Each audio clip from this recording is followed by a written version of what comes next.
But at the same time میں آپ کو ایک جو ہے مطلب بات بتاؤں کہ یہ جو بیچ میں یہ اپنا سسٹم اور نظام چینج ہوا ہے اپنا، جس میں یہ اپنا ڈی سی او سے پھر وہ دوبارہ اپنا ڈی سی سسٹم آیا and all these things. Otherwise اگر آپ ریکال کریں تو پاسٹ میں ڈپٹی کمشنر کا بڑا ایکٹیو رول ہوتا تھا and he used to be controllers civil defence, اور یہ اس طرح کی انسپیکشنز وغیرہ بڑے ریگولر جو ہے مطلب بیسس پر ہوئی ہیں. تو ابھی آج جو ہے چیز پہ مجھے ابھی بھی آپ کے اتفاق نہیں ہے، یہ ریجنٹ پلازا ابھی کل تو بنا نہیں ہے. جب سے میں کراچی جا رہا ہوں تب سے یہ ہوٹل وہیں ہے اور ایسے ہی ہے. تو یہ تو اس میں کئی ایڈمنسٹریشن آئی، کئی نظام بدلے، لیکن ہوٹل تو ایسے ہی تھا. بالکل آپ صحیح فرما رہے ہیں. اور اس میں جو آپ جس اسپیکٹ کو آپ ہائی لائٹ کرنے جا رہے ہیں اس کو میں بالکل رول آؤٹ نہیں کرتا. اس کی بالکل پاسبلٹی ہو سکتی ہے کہ ان لوگوں نے اپنا ڈیوٹی صحیح مطلب نہ انجام دی ہو اور اس کی وجہ سے یہ لیپس ہوا ہے. But at the same time جب تک ایک فارمل انکوائری نہیں ہو جاتی اس سے پہلے اپنا سزا کا تعین کرنا اپنا قبل از وقت ہوگا. اچھا، لاسٹ کویسچن، کب تک یہ انکوائری کی رپورٹ دے دیں گے؟ یہ ود ان 48 آورز اس کی پریلیمنری وہ رسپانسبلٹی جو ہے مطلب فکس ہو جائے گی، اور انشاءاللہ بائی تھرسڈے اور ایٹ دا موسٹ مطلب فرائیڈے اس کو ہم اناؤنس بھی کر دیں گے آپ کے ساتھ. اعجاز خان، کمشنر کراچی، بہت شکریہ، آپ ہمارے ساتھ شامل ہوئے. اسلام آباد آتے ہیں زبیر صاحب اور شفقت صاحب، دونوں ہمارے ساتھ ہیں. آپ کامنٹ کرنا چاہتے ہیں؟ ہاں، میں کامنٹ کرنا چاہوں گا کیونکہ کمشنر صاحب کو شاید علم ہونا چاہیے تھا کہ فائر میں زیادہ تر ڈیتھ سفوکیشن سے ہوتی ہے، وہ فائر سے نہیں ہوتی.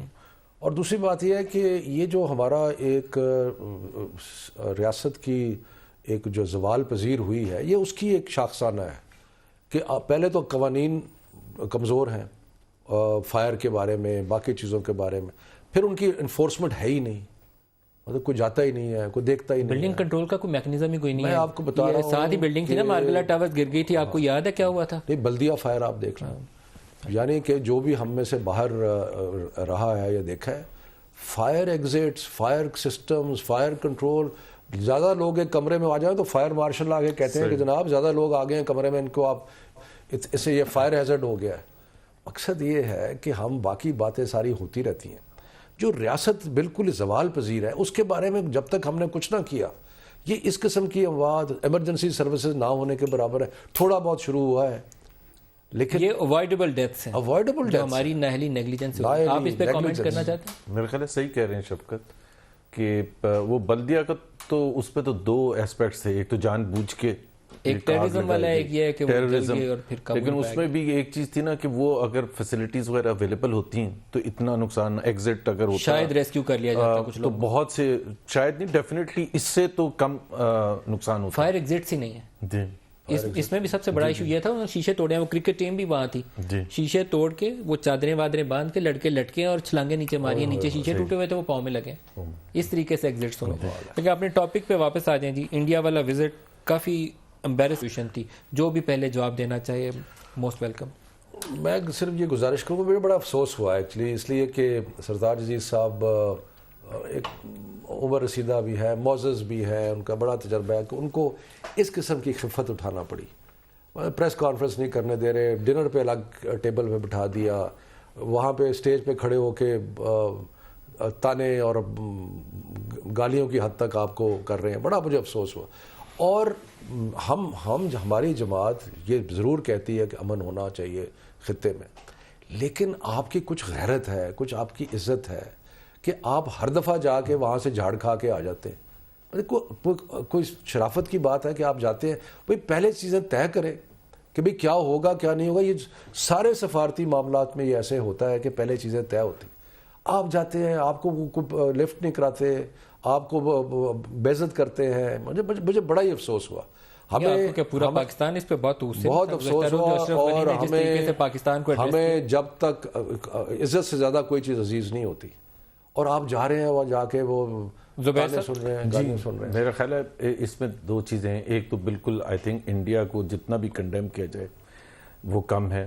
میرا خیال ہے ٹوٹلی جس کو کہتے ہیں نا ڈپلومیٹک نارمز، اس کے اگینسٹ ٹریٹمنٹ. یہ کوئی انڈیا پاکستان بائیلیٹرل ٹاکس نہیں تھی، یہ انٹرنیشنل ایونٹ تھا جو انڈیا میں سٹیج ہو رہا تھا. اور اس وجہ سے ہماری ایک ریکوائرمنٹ تھی. اور مجھے جہاں تک یاد ہے جانے سے پہلے یہ کویسچن کافی دفعہ ڈیبیٹ بھی ہوا تھا کہ کیا جانا چاہیے یا نہیں جانا چاہیے. اور آج بھی میں سن رہا تھا سم آف دا ریٹائرڈ جنرلز وغیرہ جو بہت کرٹک بھی ہیں حکومت کے, انہوں نے بھی کہا کہ جانا تو چاہیے تھا, بیکاز آپ نہ جانے کا کیا کہتے ہیں, کیوں نہیں گئے ہیں. انٹرنیشنل کانفرنس ہے, افغانستان فوکس میں ہے, ہمارا انٹرسٹ ہے کہ افغانستان میں امن ہو, ہمارے سے ڈائریکٹ اس کا تعلق ہے اس امن کا, تو ہمیں جانا تو چاہیے تھا. اور یہ بالکل شفقت صاحب صحیح کہہ رہے ہیں کہ بہت سی چیزیں طے ہوتی ہیں, لیکن اس طے شدہ ایجنڈے کے تحت Indians went against that. For example کہ پریس کانفرنس کرنی تھی, طے تھا. انہوں نے امرتسر کا وہ جو گولڈن ٹیمپل دیکھنے جانا تھا, وہ وقت انہوں نے سرتاج صاحب سے میں نے پرسنلی پوچھا ہے, انہوں نے بتایا کہ انہوں نے ڈیفائن کیا تھا کہ وہ کب جائیں گے, دوپہر کو وہ جو بریک کے دوران جائیں گے, اور ان کو پھر روکا گیا ادھر جانے سے. Press conference is a norm, اور وہاں اس طرح سے کیا گیا کہ جی وہ چونکہ وہ تو انڈرسٹینڈیبل تھا کہ جہاں کانفرنس ہو رہی تھی وہاں انہوں نے کہا پریس کانفرنس آپ نہیں کر سکیں گے because of the security situation, تو جو دوسرا ہوٹل ہے اس میں جا کے اب کریں گے. بالکل صحیح ہے, ٹھیک ہے. زبیر صاحب میں آپ کو ایک مثال دوں, جب انوگریشن پہ پرائم منسٹر تشریف لے کر گئے تھے تو میں نے آپ ہی کی حکومت سے بہت سارے لوگوں سے کہا کہ اس سے نان پیپرز ایکسچینج کر لیتے ہیں, پروٹوکول وغیرہ کیا ہوگا, جوائنٹ کمیونیکیٹ کرنا ہے کہ نہیں, آپ کو کر کے جانا چاہیے تھا. تو مجھے وہاں سے آرگومنٹ یہ دیا گیا کہ نئی ایڈمنسٹریشن آئی تھی, ابھی موقع نہیں تھا. اب تو ایڈمنسٹریشن لیکن اس میں پیپر طے پاکستان اور انڈیا کا تو نہیں معاملہ تھا نا, یہ تو پاکستان اور انڈیا کا معاملہ تو تھا نہیں کہ جی انڈیا کے ساتھ طے کرنے, یہ تو انٹرنیشنل ایک ایونٹ تھا. جب سارک ایونٹ پہ بھی انڈین ڈیلیگیشن یہاں آتا ہے, اس سے پہلے فورن آفس سے انٹریکٹ کر کے پاکستان میں. میں آپ کو ایک مثال دیتا ہوں. دیکھیں جب یہ معاملات ہوتے ہیں اس میں ایک ایک قدم جو ہے وہ کوریوگرافٹ ہوتا ہے, یعنی کہ پہلے اس کو سارا ڈیسائیڈ. مثال کے طور پہ اوفا پہ آپ کو یاد ہے کہ مودی صاحب یہاں کھڑے ہو گئے اور نواز شریف صاحب کو پورا لینتھ جا کے چل کے جانی پڑی. اوفا کے تو ڈیکلیریشن میں بڑے اور ڈیکلیریشن میں بھی ایشو ہے. میں صرف یہ کہہ رہا ہوں کہ مجھے سمجھ نہیں آتی کہ جی یہ کیوں نہیں ساری چیزیں طے, اگر ہوئی طے اور اس کے اوپر ڈپلومیٹک نارمز کے خلاف گئے بالکل, تو اس کے بعد آج آپ نے کیا بھرپور طریقے سے پروٹیسٹ کیا. جی میں بتا کیا پروٹیسٹ کیا. بالکل آپ صحیح کہہ رہے ہیں. میرا خیال ہے ہم ایک بالکل کرنا چاہیے, یہ بات بھی کرنی چاہیے اور حکومت کی ذمہ داری پر بات بھی کرنی چاہیے, لیکن تھوڑا سا شفقت صاحب سے میں ایکسپیکٹ کروں گا کہ ہم اس کو سن تو لیں, بٹ ایک جو ریئل ایشو ہے کہ انڈیا کا رول, اس کو تو بڑا بھرپور انداز میں پہلے کنڈیم کریں نا, پھر اس کے بعد اپنی حکومت کا. سرتاج عزیز صاحب نے آج کل پریس کانفرنس کی تھی, آج 3 ٹیلی ویژن نیٹ ورکس کو وہ کیا ہے, اور انڈینز کے ساتھ ہم تمام ڈپلومیٹک ایریاز میں جو آپ ریکویسٹ کر رہے ہیں بالکل ہم اس کو بھرپور انداز میں کر رہے ہیں کہ انڈینز کے ساتھ اس کو اور انٹرنیشنل سطح پر اٹھانے کی ضرورت ہے. بیکاز ہم تو یہ کہہ رہے ہیں کہ یہ ایک انٹرنیشنل ایونٹ تھا اور پاکستان کو انوائٹ کیا گیا تھا وہاں, اور انسپائٹ آف دی فیکٹ کہ انڈیا اور پاکستان کے ریلیشن شپ میں اس وقت تناؤ ہے اور نارمل حالات میں کوئی بھی قابل مذمت ہے, بٹ قابل مذمت چیز ہوتی ہے ڈیمارش. جی وہ دیا, لیکن وہ بالکل ہاں وہ دے رہے, ڈیمارش دیا, جی دے رہے ہیں. اچھا, صہیب مقصود کرکٹر ہیں پاکستان کے اس وقت ہمارے ساتھ. یہ جو کراچی ہوٹل میں جو آگ لگی اس کے اندر نہ صرف یہ کرکٹرز خود وہاں تھے, انہوں نے خود بھی جانیں بچانی تھی, انہوں نے ہیلپ بھی کیا بہت ساری فیملیز کو ریسکیو کرنے کے لیے. صہیب السلام علیکم. وعلیکم السلام. صہیب یہ بتائیے گا کہ کیا ہوا, آپ کس فلور پر تھے جب آگ لگی؟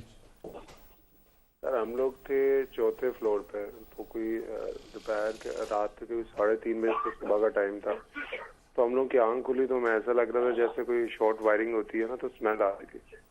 تو ہم میرا روم میٹ تھا, اس کی آنکھ کھلی, اس نے مجھے اٹھایا تو ہم نے دیکھا کہ شیشے سے باہر نا تو 1st فلور اور گراؤنڈ فلور تک آگ بھڑک رہی تھی فل.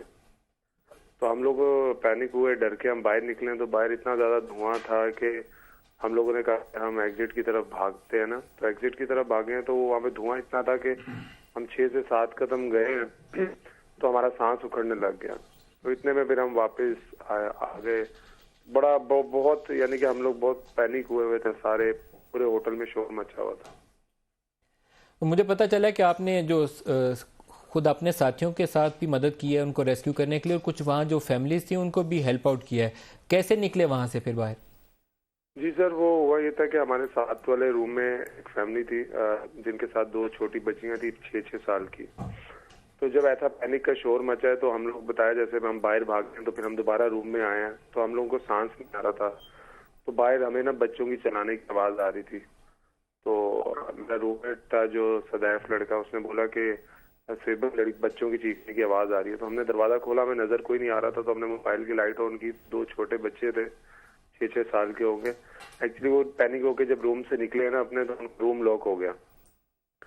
اور روم لاک ہو گیا تو ان کے پیرنٹس بھی ساتھ تھے، وہ چیخ مار رہے تھے کیونکہ جو گیلری تھی وہاں پہ بالکل 1 منٹ بھی سانس لینا مشکل تھا کہ آپ ہارڈلی اگر 1 منٹ بھی ادھر کھڑے ہوں تو آپ سروائیو نہیں کر سکتے. تو ہم نے ان کو اندر بلایا اور ہم نے پھر اپنے جو روم شیشے وغیرہ تھے وہ توڑے کہ کسی طرح آکسیجن اندر آئے. اور پھر ہم نے 20 سے 25 منٹ بہت مشکل سروائیو کیا. بچوں کو ہم نے اٹھایا کہ ان کو کھڑکی سے باہر ان کا منہ کیا کہ تاکہ ان کو سانس آئے، کیونکہ ہم لوگ تو پھر بھی برداشت کر پا رہے تھے، وہ بچوں کو سانس نہیں آ رہا تھا. تو پھر لیکن لکیلی ہمارے یہ ہو گیا کہ ہمارا ایک ٹیم میٹ کا روم ایسی سائڈ پہ تھا کہ جس کا جو کھڑکی تھی وہ روڈ کی سائڈ پہ تھی، تو وہاں دھواں کم تھا. تو پھر ہم نے بچوں کو اٹھایا، ان کے پیرنٹس بھی جو بزرگ تھے ساتھ ان کو بھی لے کر ہم لوگ بھاگے. حالانکہ کچھ نظر نہیں آ رہا تھا اس روم کی طرف، کیونکہ ہمارے پاس اور آپشن نہیں تھا کہ اگر ہم اس روم میں پہنچ سکتے تھے تبھی سروائیو کر سکتے تھے. تو ہم نے چانس لیا. جو کمرے کے شیشے ویشے تھے وہ آپ نے کوئی چیئرز وغیرہ یا اس طرح کی چیزیں مار کے شیشوں کو توڑا تو پھر آپ کو وہاں سے آکسیجن ملی، ادروائز سفوکیٹنگ تھا؟ نہیں، ادروائز سر میں گارنٹی دے سکتا ہوں کہ آپ 4 سے 5 منٹ بھی اس روم میں سروائیو نہیں کر سکتے تھے. ایون دو ہم نے شیشے توڑ بھی دیے تھے تب بھی ابھی تک ہمیں ایسا ہو رہا ہے کہ ہمیں پراپر سانس نہیں آ رہا. اس کی وجہ سے وہ جو تصویریں ہم دیکھ رہے تھے، آپ کے کچھ ساتھی جو کرکٹرز ہیں، مجھے آپ کا پتہ نہیں ہے، ان کے پاؤں پہ پٹیاں بنی ہوئی ہیں، یہ کیا ہے؟ کچھ جمپ کرنے سے لگا ہے یا شیشے لگ گئے ہیں، کیا ہوا؟ جی سر، ہاں ایکچولی ہمارے ساتھ 2 لڑکے 2nd فلور پہ تھے. جیسے میں نے بتایا نا، جو آگ کی گراؤنڈ 1st اور 2nd تک پہنچ گئی تھی.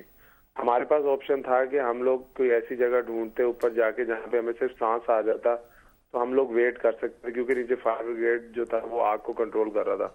وہ جو 2nd فلور پہ تھے ان کے پاس چونکہ ایسی پینک سچویشن تھی، ان کو آپشن نہیں آیا کیونکہ آگ ان کے تک پہنچ گئی تھی. تو ان کو جمپ کرنا پڑا 2nd فلور سے 1st فلور کی طرف. تو اس میں ہمارا ایک پلیئر یاسین مرتضیٰ، اس نے جمپ کیا. 2 لڑکوں نے جمپ کیا تھا، ایک کو کچھ نہیں ہوا، ہلکی خراشیاں آئی. جس نے بھی جمپ کیا سر، کیونکہ ساری بلڈنگ کے شیشے ٹوٹے ہوئے تھے، ہر کسی کے کہیں نہ کہیں شیشہ لگا ہے، میرے بھی لگا ہے، ہر بندے کی شیشہ لگا ہے. آپ نے بھی جمپ کیا ہے؟ جی سر، 1 فلور ہم نے بھی جمپ کیا تھا. صہیب، بیسٹ آف لک، اللہ تعالیٰ آپ کو جلدی شفا یاب کرے. اور آپ نے اچھا کام کیا، باقی لوگوں کو بھی وہاں مدد کی، تو میرے خیال میں اچھا جذبہ ہے جسے سراہا جانا چاہیے. ایک بریک لے لیں، بریک کے بعد دوبارہ حاضر ہوتے ہیں. ہمارے ساتھ رہیے.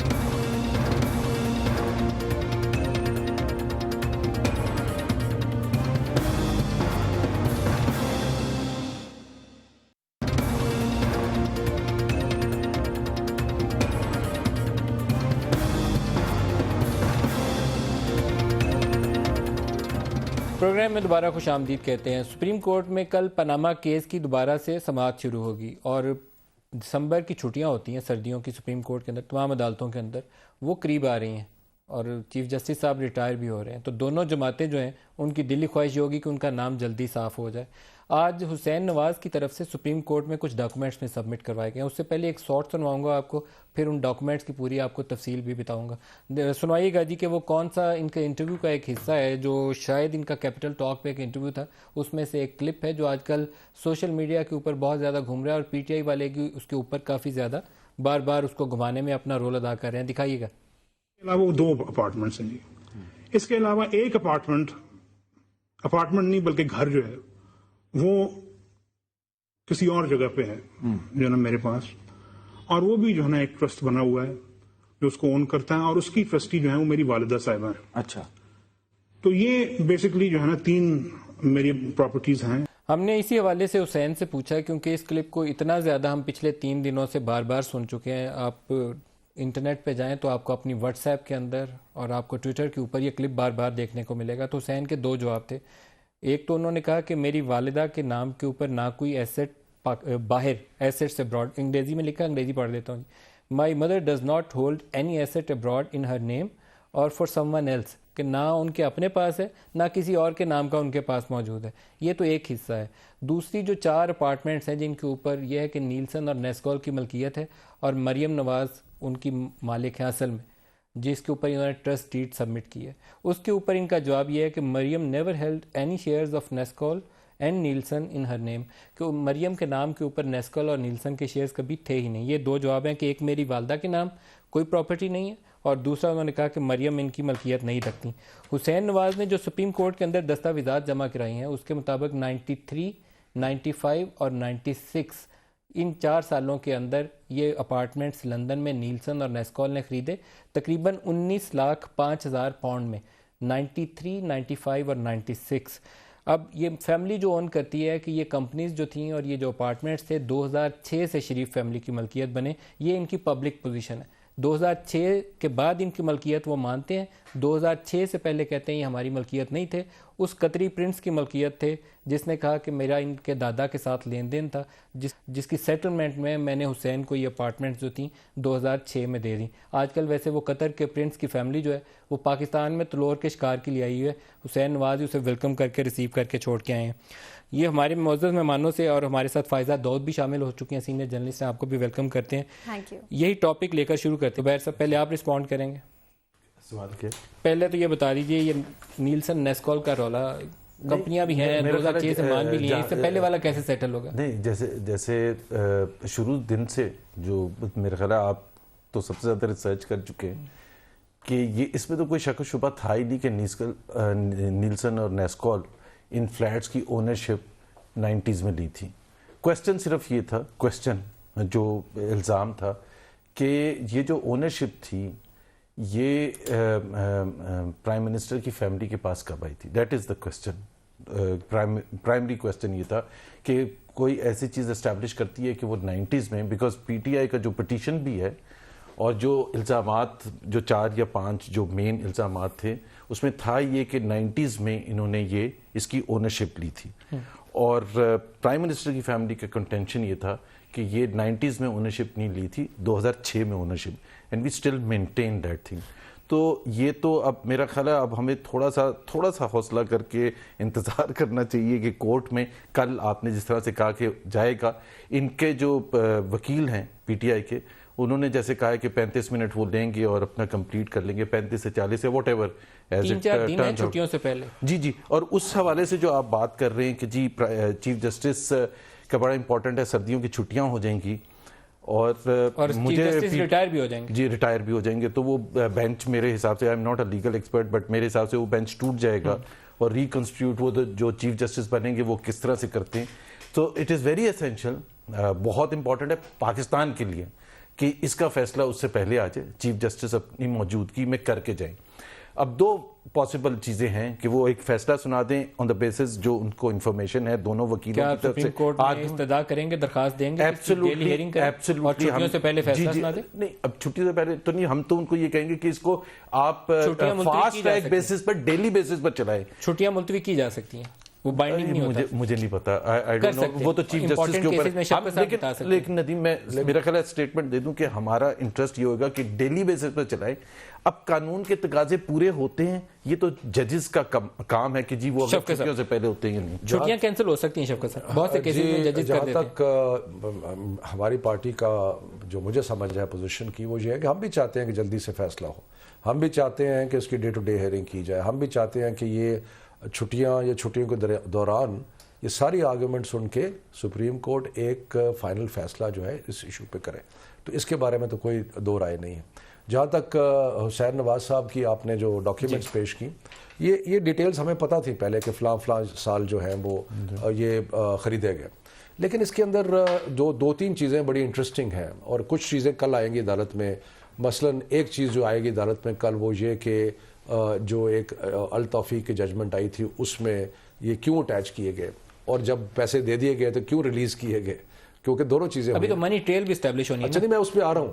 لیکن دوسری چیز یہ ہے کہ ہم نے اس دن ڈیمونسٹریٹ کیا کورٹ میں کہ پہلے تو وہ خسارے میں تھی, بلکہ دیوالیہ والی فیکٹری تھی جو دبئی کی تھی, لیکن وداؤٹ پریجوڈس ٹو دیٹ اگر یہ تصور کر بھی لیا جائے کہ جناب 12 ملین درہم اس سے نکلے, تو وہ کوئی گدھا گاڑی پہ تو نہیں قطر گئے تھے, یا گدھا گاڑی پہ وہ جدہ تو نہیں گئے تھے نا, وہ کسی بینکنگ ٹرانزیکشن کے ذریعے گئے ہوں گے اس 1980 میں. تو وہ دکھائے کہ جی کیسے گئے, اور پھر وہاں سے لنڈن جو گئے, اور جو یہ قطری صاحب جو ہیں جنہوں نے یہ ایک کاغذ پیش کیا جس کو کوئی ایفیڈیوٹ تو کہہ نہیں سکتا, اس کاغذ میں یہ بتائیے سپریم کورٹ مانے گی اسے؟ نہیں, میرا تو خیال ہے کہ اس کے اندر انلیس کہ وہ قطری صاحب جو آج کل تلور مارتے پھر رہے ہیں, وہ اگر وہاں پہ پہنچ جاتے ہیں اور ان کو کراس ایگزامینیشن ہوتا ہے اور وہ کھڑے ہوتے ہیں اسٹیٹمنٹ میں, پھر تو ٹھیک ہے, ان کی فیملی ہے ابھی وہ خود ہی ادروائز تو ان کو کوئی ہے ہی نہیں. اور ایک منٹ ختم کر لوں. اور مقصد یہ ہے کہ یہ اتنے زیادہ تضادات انہوں نے خود پیدا کر دیے کہ قطری کی جو اسٹیٹمنٹ ہے وہ نواز شریف صاحب کی جو مے 16 کی تقریر ہے اس کی کمپلیٹ نفی کرتی ہے. تو اس لیے میرا خیال ہے کہ نہ منی ٹریل ہے نہ کچھ ہے, اور یہ جو انفارمیشن ہے یہ کوئی نئی انفارمیشن نہیں, صرف شاید اماؤنٹ آف منی جو انوالوڈ ہے وہ انہوں نے کیونکہ خود دیے تھے, ان کو پتا تھا, انہوں نے نکلوا کے. یہ لندن لینڈ رجسٹری کا ریکارڈ ہے اس زمانے میں, جس زمانے میں میں صرف یہ کہہ دوں, ایک تو میں نے جس طرح سے کہا کہ آئی تھنک کل جب ہمارے لائر آرگومنٹ دیں گے تو I don't know whether I should say کہ they would be pleasantly surprised کہ ہمارے پاس ہر چیز کا جواب ہے, اور اسی وجہ سے میں کہہ رہا ہوں کہ تھوڑا سا انتظار کرنے میں تو کوئی حرج نہیں ہے. اور دوسری بات یہ ہے کہ یہ کنٹینشن ان کا رہا ہے 7 مہینے ٹاک شوز پہ, ہمارا اپنا کنٹینشن رہا ہے. موسٹ امپورٹنٹ چیز یہ ہے کہ ہم یہ سپریم کورٹ کے ججز پر چھوڑ دیں کہ وہ کیا مانیں گے اور کیا نہیں مانیں گے, because that's extremely important and sensitive. اور ہمیں کمٹ کیا کرنا چاہیے, کمٹ یہ کرنا چاہیے کہ جو بھی سپریم کورٹ کا فیصلہ آئے گا ہم اس کو without ifs and buts accept کریں. اچھا, وہ تو فائدہ میں ابھی کمٹمنٹ کر دیتا ہوں, وداؤٹ جو ifs بھی and سپریم buts. کورٹ کا فیصلہ آئے گا اس کو ہم قبول کریں. نہیں, وداؤٹ ifs and buts. لیکن ایک چیز میں اس کے ساتھ ساتھ کہہ دوں کہ اگر میں یہ کہتا ہوں کہ یہ مکان میرا ہے تو یہ میرے پہ انکمبنٹ ہے کہ میں بتاؤں کہ میرے پاس تقاضے پورے کرنے فائدہ کو بھی شامل کر لیں. فائدہ اس کے اوپر بہت سے تضادات ہمارے سامنے ہیں. پرائم منسٹر کے اپنے بیانات, حسین نواز کے, مریم کے انٹرویوز, وہ اس سٹیٹمنٹ سے نہیں ملتے جو سپریم کورٹ میں جمع ہوئی. اب اس کے اوپر کیا آپ کو نظر آتا ہے, کیسے کیس آگے بڑھے گا؟ ندیم ملک صاحب, آپ کے پاس ظاہر ہے you have both the stake holders over here, تو میرے سے زیادہ تو یہ آپ کو اپنی پارٹیز کے موقف دے رہے ہیں. As a journalist, as an independent observer, as a Pakistani, Dubai based ہوں میں, کام اپنا صحافت کا وہاں سے بھی کرتی ہوں, لیکن یہ پہلی دفعہ ہے کہ جو سٹنگ پرائم منسٹر ہیں پاکستان کے, he has been summoned by the highest court in Pakistan, جو سب سے اعلیٰ عدلیہ ہے, اور ان کے احتساب کے لیے. ابھی سمن نہیں کیا, کر لیں شاید, مطلب کہ ان کا احتساب ہو رہا ہے, یہ ان کو نہیں سمن کیا گیا لیکن ان کا احتساب ہو رہا ہے. آئی ریکٹیفائی دیٹ. تو یہ پہلی مرتبہ ہے, تو یہاں تو تاریخ رقم ہو رہی ہے, ٹھیک ہے, ہسٹری ان دا میکنگ. دوسری طرف یہ جو تمام تر بیانات ہیں, سب جوڈس میں نہیں جانا چاہوں گی, لیکن تضادات بہرحال ظاہر ہیں. 30 نومبر کی ہیئرنگ جب میں نے سنی تو اس میں انہوں نے کویشچن ضرور کیا کہ یہ جو قطری شہزادے کا خط ہے اس میں منی ٹریل مسنگ ہے. دوسری طرف انہوں نے پی ٹی آئی کو بھی یہ کہا کہ جتنی ڈاکیومنٹری ایویڈنس آپ دے رہے ہیں یہ اٹیسٹڈ نہیں ہے, دس از آل گوگلڈ اینڈ انٹرنیٹ ایویڈنس. اب پی ٹی آئی کہتی ہے یہ اونرز گورنمنٹ پر ہے, اور گورنمنٹ جو ہے ظاہر ہے جب پلیڈ کریں گے گورنمنٹ یا پاکستان مسلم لیگ نواز پہ, ٹھیک ہے, specifically Nawaz Sharif to be documents کی تصدیق. ویسے میں ایک چیز بتاؤں آپ کو, کوئی انڈیویجول اس کی کرا ہی نہیں سکتا سوائے اسٹیٹ آف پاکستان کے. پی ایم ایل این بھی جائے گی تو نہیں کروا سکتی. اس کی ریزن یہ ہے کہ آپ برٹش ورجن آئی لینڈ جائیں گے تو وہ گورنمنٹ ٹو گورنمنٹ تو ڈیل کریں گے, وہ زبیر عمر جائیں گے یا شفقت صاحب جائیں گے یا آپ اور میں جائیں گے تو ہمیں نہیں جواب دیں گے. یہ سیٹلڈ رول ہے. گورنمنٹ آف پاکستان کر سکتی ہے, سپریم کورٹ اٹارنی جنرل کو آرڈر کر سکتی ہے, یہ انڈیویجول نہیں کرا سکتے. یہ سیٹلڈ ہے, کوشش کر کے بھی دیکھ لیں, نہیں ہوگا. کل کا کافی انٹرسٹنگ ہوگا. بٹ فائزہ کو میں کریکٹ کر دوں کہ فرسٹ ٹائم نہیں ہے, یوسف رضا گیلانی کی تو چھٹی کی تھی, وہ ڈفرنٹ, یہ جو بھی ہے کورٹ نے تو بلایا تھا نا, واٹ ایور. پارٹی والے کہتے ہیں کہ آپ تاریخ کا وہ حصہ. پہلی دفعہ ایک پرائم منسٹر کو کرپشن کے لیے کورٹ میں وہ پریزیڈنٹ انشاءاللہ تعالیٰ کلیئر بھی پہلی دفعہ کرے خط لکھنے کا جس پہ کنٹمپٹ پہ سزا ہوئی تھی, وہ ان کا اپنا احتساب نہیں تھا. یہ ڈفرینٹ اس لیے ہے. جی پلیز کنٹینیو. تو آپ یو اے ای سے آئی ہیں تو وہاں گلف اسٹیل مل کی کہانی, ہمیں تو وہ کہانی سنائیں, وہ کدھر گئی مل؟ جی وہ سب تو تب تمام تر جو یہاں پہ میرے خیال سے اس سے زیادہ جو ہے وہ اللہ علی والے انہوں نے خرید لی, کہاں لے گئے, وہ ڈبوں میں بند کر دی, پیک کر کے مل ہی غائب ہو گیا. اب مل نہیں ہے وہاں پہ, وہ نہیں. اور یہ دیکھیے وہاں پہ میں آپ کو پاکستانیوں کے بارے میں بتاتی ہوں کہ انٹرسٹ بہت ہے اس میں, اس کیس میں, اور اس کے بہت انٹرسٹنگ پہلو ہے. سب سے پہلے یہ ہے کہ یہ بہت امپورٹنٹ سماعت ہے, اور ایک جنرل کنسنسس ہے کہ کہیں نہ کہیں منی لانڈرنگ ہوئی ہے, کہیں نہ کہیں کرپشن ہوئی ہے.